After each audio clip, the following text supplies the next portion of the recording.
तीसरा हुआ उसे भी फेंक आई, चौथा हुआ उसे भी फेंक आई। महाराज 7 बालकों को गंगा जी ने गंगा जल में फेंक दिया। अब 8वां पुत्र हुआ गंगा जी को, और जो 8वां पुत्र हुआ, अब पुनः उस बालक को भी लेकर पहुंच गई गंगा जी अपने तट पर उसे फेंकने को, कि महाराज शांतनु को अब तो क्रोध आ गया, अब तो नहीं रहा।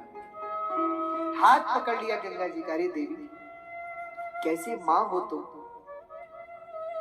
अरे शास्त्र तो कह रहे हैं कुपुत्रो जाये तक क्वचिदपि कुमाता न भवति, पुत्र कुपुत्र हो सकता है लेकिन मां कुमाता नहीं हो सकती। कैसी मां हो जिस बालक को अभी जन्म दिया? 7 बालकों को तुम मार चुकी, 8वें बालक को मार रही हो, तुम मां नहीं तुम हत्यारी। अरे बहुत कुछ कहा गंगा जी।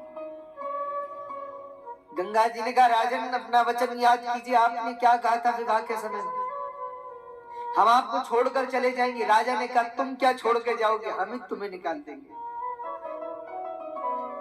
हमें तुम्हें अपने यहाँ साथ रखना ही नहीं। ये ऐसी कोई माँ होती? कहते हैं गंगा जी ने कहा राजन अब आज से हम आपका परित्याग करती हैं, लेकिन जाने से पहले कारण सुन लो। कहते हैं बहुत समय पहले 8 वसु अपनी अपनी पत्नियों के साथ जंगल में घूम रहे थे, भ्रमण कर रहे थे। भ्रमण करते करते 8 वसुओं में एक वसु थे, उनकी पत्नी ने वशिष्ठ जी की गाय को देख लिया, नंदिनी को। बड़ी सुंदर गौ माता, गौर वर्णा।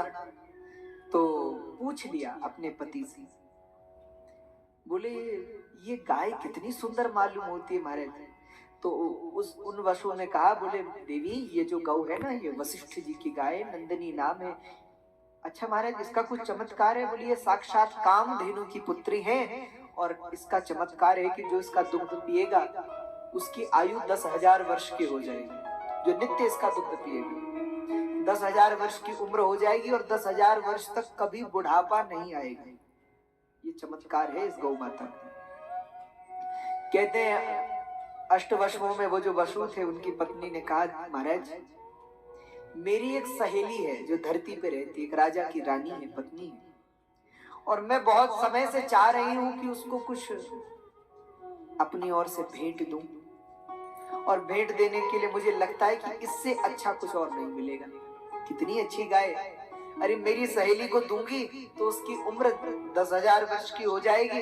अरे 10,000 वर्ष की हो जाएगी, लोगों के लिए बड़ा आश्चर्य हो जाएगा, उसको बुढ़ापा नहीं आएगा। इसलिए महाराज ये गाय आप वशिष्ठ जी से मांग लो। 8 वसुओं ने कहा कि देखो वशिष्ठ जी गाय नहीं देंगे। पूर्व में भी वशिष्ठ जी से इस गाय को विश्वामित्र जी लेना चाहते थे, लेकिन वशिष्ठ जी ने नहीं दी। अंत में विश्वामित्र जी की पूरी सेना का संहार कर दिया। इसलिए देवी तुम इस हट को छोड़ दो। लेकिन महाराज कहाँ मानने वाली स्त्री हट, पत्नी ने तो हट पकड़ ली, बोली ये गाय चाहिए और हम इसे अपनी सहेली को देंगे। महाराज आप इसे चुरा लो। तो कहते 8 वसुओं ने मिलकर के उस गाय को चुरा लिया। जब गाय को चुरा लिया और गाय को लेकर चले गए, वशिष्ठ जी जब आश्रम में आए, नंदिनी को नहीं देखा, बड़ा क्रोध आया वशिष्ठ जी को। ध्यान लगाकर देखा, पता चल गया कि ये सब काम 8 वसुओं का है। हाथ में जल लिया महाराज और 8 वसुओं को श्राप दिया। पहले तो तुरंत आवाहन किया, 8 वसु प्रकट हो गए। वशिष्ठ जी ने कहा अरे देवताओं, अरे वसुओं, तुम देवता होकर के ऐसा अभद्र कार्य करते हो, हमारी गाय को तुमने चुरा